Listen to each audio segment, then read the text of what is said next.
Օգոստոսի 18-ին ներքին գործերի նախարարությունում տեղի ունեցած մամուլի ասուլիսի ընթացքում ներքին գործերի նախարարի տեղակալի ժամանակավոր պաշտոնակատար Արմեն Մկրտչյանն ու ոստիկանության պետ ներքին գործերի նախարարի տեղակալի ժամանակավոր պաշտոնակատար Կամո Ցուցուլյանը ներկայացրել են ոստիկանության 2026 թվականի առաջին կիսամյակի գործունեության արդյունքները։ Ներկայացնելով հանրային անվտանգության ոլորտում իրականացվող քաղաքականությունն ու ոստիկանության բարեփոխումների ընթացքը, Արմեն Մկրտչյանն ընդգծել է, որ շարունակում է առաջնահերթություն մնալ հանցավորության կանխարգելումը, հանցավորություն ծնող պատճառների եւ դրան նպաստող պայմանների վերացումը։ Մեզ համար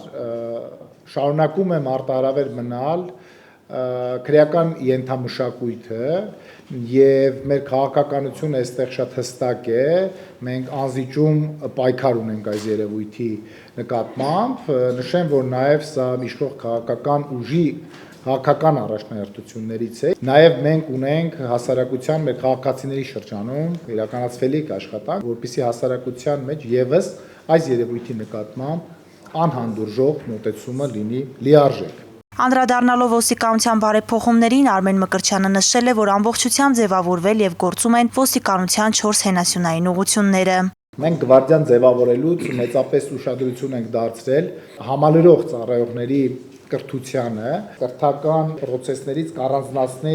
ուժային միջոցների գործադրման միասնական ստանդարտի հաստատմանը, որը գվարդիայի ձևավորման հետ ժամանակ մենք ունեցանք, սա կարևոր գործելակարգ նախատեսող մեթոդական փաստաթուղթ է, որով որ առաջնորդվում են ոստիկանության ոչ միայն գվարդիայի ծառայողները, այլ մյուս ծառայողները եւս։ Անդրադառնալով ճանապարհային երթևեկության անվտանգության ապահովմանը, Արմեն Մկրտչյանն ընդգծել է ոստիկանության 4 հենասյունային ուղղությունների համագործակցված աշխատանքի արդյունավետությունը։ Արդեն 2.5 տարի է, որ ճանապարհատրանսպորտային պատահարների հետևանքով զոհերի թիվը նվազում է Հայաստանի Հանրապետությունում։ Ես կարծում եմ, որ սա շատ մեծ ձեռքբերում է եւ պետք է այս աշխատելավոճը շարունակել, պահպանել եւ ել ավելի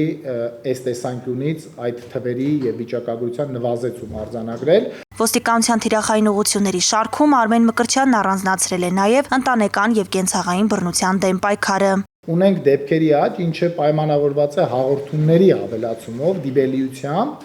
Սա կարծես թե որոշակի դրական երևույթի մասին է խոսում, որ կա ոստիկանության նկատմամբ վստահություն եւ բռնության ենթարկված անձինք դիմում են ավելի շատ, քան նախկինում։ Առաջին կիսամյակում հանցավորության հիմնական միտումներն ու գրանցված արդյունքները ներկայացրել է ոստիկանության պետ ներքին գործերի նախարարի տեղակալի ժամանակավոր պաշտոնակատար Կամո Ցուցուլյանը։ Ընդգծվել է, որ հանրապետությունում գրանցված հանցագործությունների թիվն առաջին կիսամյակում նվազել է։ Միայն ծանր եւ առանձնապես ծանր հանցագործությունների մասնաբաժինը նվազել է 1.9%-ով։ Անդրադառնալով հանցագործությունների բացահայտման գործընթացին Կամո Ցուցուլյանը նշել է, որ իրականացված աշխատանքների արդյունքում բարձրացել է բացահայտման արդյունավետությունը։ Առաջին կիսամյակում հաստատված սպանության բոլոր դեպքերը բացահայտվել են, առգրավված, հայտնաբերված եւ բացատրական աշխատանքի շնորհիվ կամավոր հանձնված հրազենի թիվն աճել է շուրջ 8%-ով, 1204-ից հասնելով 1293-ի, իսկ հրազենի գործադրմամբ կատարված հանցագործությունների թիվը նվազել է 11.9%-ով։ Արձանագրեմ, որ վերջին տարիների կտրվածքով սպանության կտրուկ եւ վտանգավոր աճի տեմպեր չունենք։ Առհասարակ մարդու դեմ ուղղված եւ հատկապես բռնությամբ զուգորդվող հանցագործությունները մտահոգիչ են եւ այս ուղղությամբ անհրաժեշտ է ունենալ հստակ քաղաքականություն։ Մեր ուսումնասիրությունը ցույց են տալիս, որ մեծամասամբ այսպիսի հանցագործությունների պատճառ են հանդիսանում անձանց առողջական, կրթական եւ սոցիալական հիմնախնդիրները։ Ոստիկանության պետի ժամանակավոր պաշտոնակատարը ներկայացրել է նաեւ տրանսպորտային միջոցներից կատարվող գողությունների դեմ պայքարի արդյունքները։ Հաշվետու ժամանակահատվածում արձանագրվել է 920 նման դեպք, ինչը 462-ով կամ 33.4%-ով պակաս է նախորդ տարվա նույն ժամանակահատվածի համեմատ։ Բացահայտվել է ավտոմեքենաների գողություն կատարող 43 հանցավոր խումբ։ Բանախոսները պատասխանել են նաև զանգվածային լրատվության միջոցների ներկայացուցիչների հարցերին։